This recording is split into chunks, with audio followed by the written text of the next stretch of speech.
ఇవాళ రేవంత్ రెడ్డి పాలన రాక్షస పాలనగా మారింది.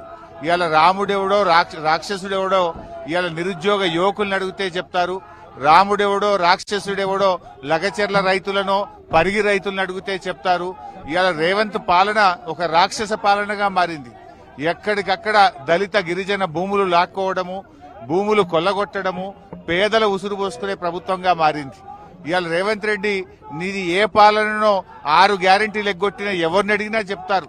అక్కా చెల్లెళ్లకు 2500 ఎగ్గొట్టిన అక్కా చెల్లెల్ని ఇది నీ పాలన ఏందంటే రాక్షస పాలన అని చెప్తారు. రుణమాఫీ చేయక రైతు భరోసా చేయని రైతుల్ని అడిగితే నీది రాక్షస పాలన అని చెప్తారు.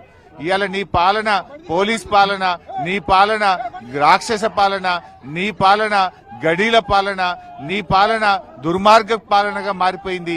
ఇవాళ కనీసం ప్రజాస్వామ్యం లేకుండా పోయింది. ఈ రాష్ట్రంలో పోలీస్ రాజ్యం నడిపిస్తా ఉన్నావు. ఇవాళ కష్టాల్లో ఉండేటువంటి రైతుల్ని మాట్లాడించడానికి, పలకరించడానికి కూడా పోయేటువంటి విధంగా ఇలా మానవ హక్కులను కాలరాస్తా ఉన్నావు. ప్రజాస్వామ్యాన్ని కూని చేస్తా ఉంది ఇలా రేవంత్ రెడ్డి ప్రభుత్వం.